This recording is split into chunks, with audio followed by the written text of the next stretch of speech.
Hello folks, and here we are back at the Dragon Trail Gardens Lap Time Challenge. Radical SR3 SL. As you can see at the bottom of the screen there, I've got a gold time of 1:47.59. But I'm told I'm about to lose it. Look at that, I'm in the top 2.99%. We're going to use... what are we going to use? Are we going to rent one? We're going to rent one and see what one looks like that's rented. We'll Gulf Blue it, because that's our funky colour. That's the one we like.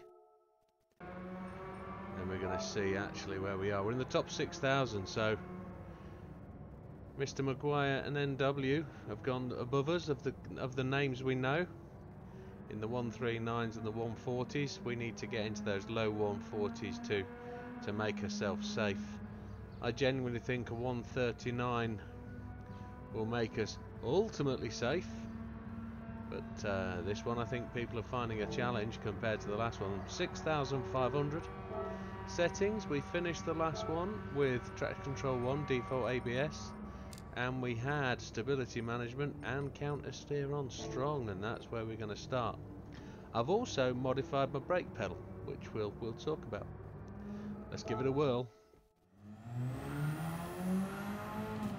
I don't think we're going to have a ghost to start with. So, on the outlap we'll talk about what we've done.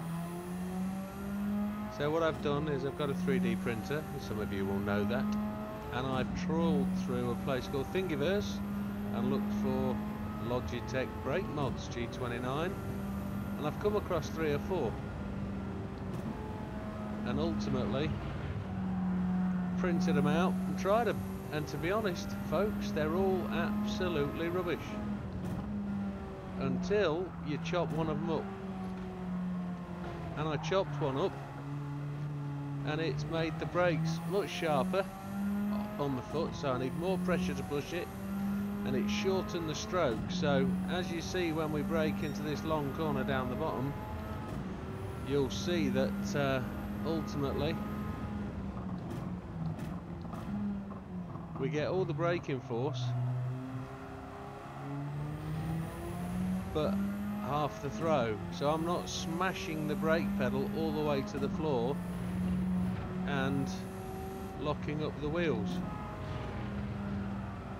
Even though the ABS should prevent that, what it's doing is it's forcing the ABS to cut in, and the ABS lets off the brake to stop the possible slide.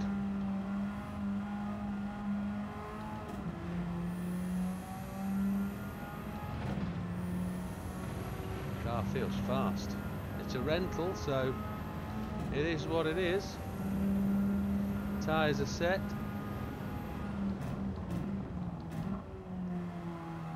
Definitely feels like it stops quicker. But we're just going to do exactly the same process. We're going to work to get to the 1:47.59 and beyond. But I won't show you every lap. And with that folks, I dropped off the camera and just set about a day's running.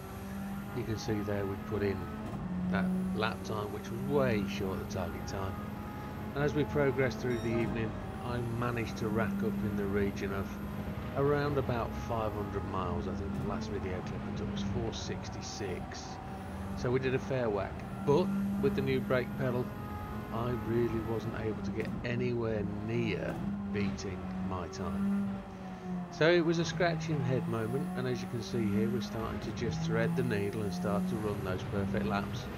I did have an ultimate target time, or an ultimate possible time in the low 140s, around a 1:41.59, which I would be well impressed with today. I would actually be really happy with that, but it was to be no cigar. And as you can see with this lap here, which was coming towards the end of the day, probably midnight-ish, you'll see that I'm really following my previous ghost, which is so very, very close to being that 1:47.59 that ultimately I only have to beat the ghost by a length, and we'd have that new time to have that as a new record. But as you can see, the technique I'm using is changing gear at the end of the rev range, which is usual with Gran Turismo 7. Normally rev it out, you know, but if anybody remembers my S660 video from Autopolis, where we put the low RPM turbo in, and the ultimate thing about the low RPM turbo is you get all the boost at the bottom end. Well, there was a hint dropped at some point overnight yesterday, which I didn't click, and this car has a very, very linear power range.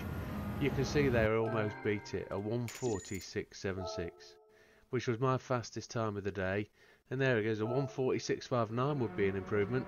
So we didn't move anywhere. Actually, we dropped a good few thousand, oh well, maybe 1,000 places.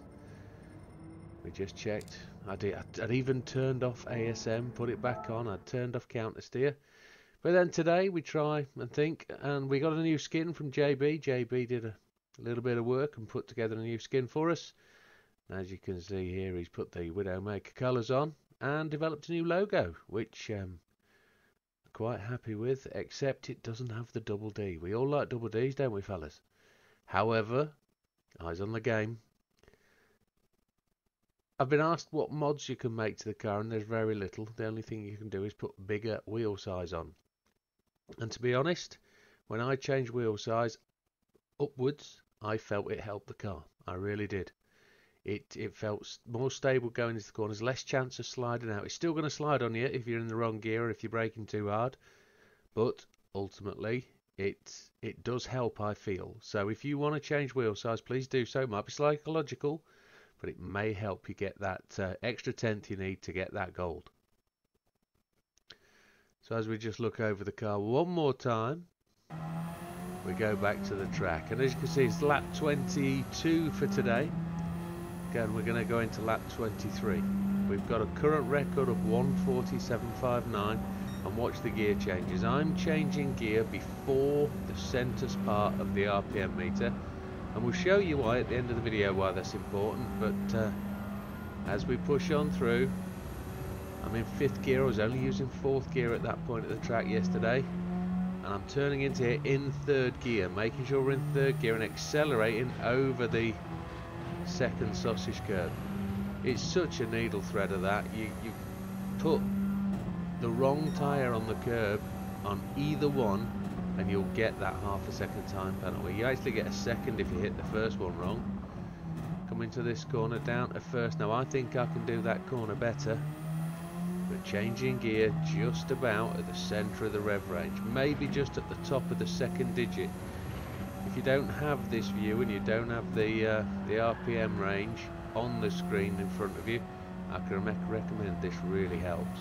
If you can see the rev counter, changing gear about 6,000 RPM. As you can see, we're already up with our Ghost, and our Ghost is running a 141.051 is what the Ghost is running on, because I didn't save yesterday's Ghost foolishly. But you can see where we're changing gear. We were only getting up to 5th gear for this final bit. We're in 6th now, braking just beyond the 100. And our Ghost out brakes us there and does better. But we're pretty much level for it. We're changing before the halfway point on the red counter, which is 6,000 RPM. And we come through the line to beat our time with a 140.666. Now there is, best part, 100 miles in that, the difference between the two. But here we go again, lap 40. So I've run another 20 laps before I've come anywhere near. You can see I've run a 148.96. That's the closest I've got. But it's about hitting these first 2 curbs correctly. And I've been told you don't actually have to hit the curbs to be faster here, you just need the car in the right place. So 5th gear, brake on the edge of the curbs on the right, come round in 3rd gear, clip that apex, keep it in 3rd, put the curb between the wheels, and we got a better outrun there. Look at that, on the gas, changing gear at the key point, 6,000 RPM or just before. You know it's a linear curve, you've seen it, it's directly, well you haven't seen it yet, that's the bit I'm going to show you at the end. Just have to believe me. 2nd gear for that corner, not 1st. Keep the revs through the range. Don't hit this curb on the right, that'll throw the car off. See how far we are ahead of the Ghost, 0.7 seconds. That'll put us in that 139 we think we need to get to be safe for gold. Made that corner beautifully, 0.8 with gain time on the Ghost. And that Ghost is a 146.66. We kind of mess up there a fraction. But it looks like we're going to get a 139 at this point, but I wasn't as quick as I was in the previous lap. If you change up to 4th at the early part of that complex and just accelerate through it, grit your teeth and go for it, you've got this. Look how much I was catching up. Or should I say losing to the Ghost. Second gear for that apex, accelerate out, don't hit that little curve on the outcome, on the inside corner there. But push then to the line, changing gear at exactly the same point. It's regimental.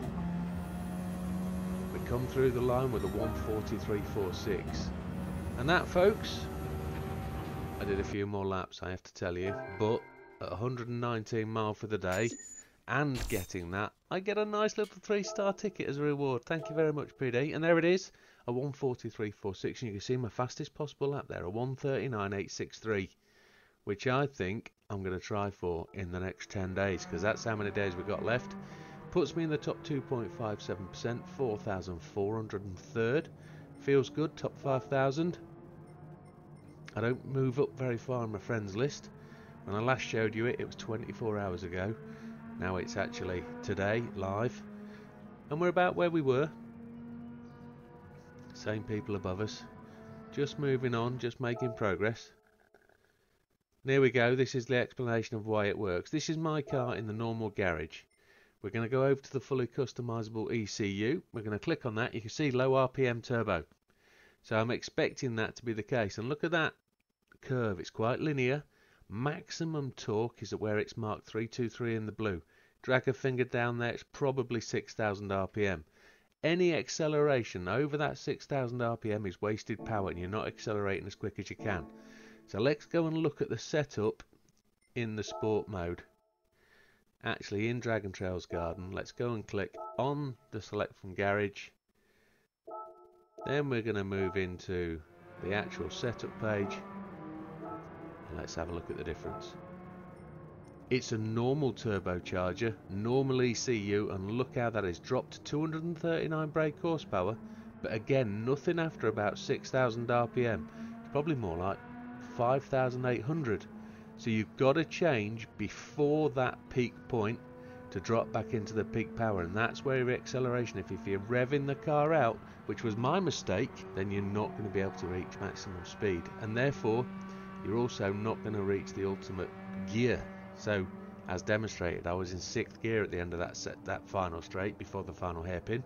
But there it is, folks, that's the key to the process. Top 5,000, I'm happy with that, and with that, folks, we will see you on the next one. Thank you very much for watching, thank you very much for liking and subscribing, and we'll see you there. Take care, all the best, bye now.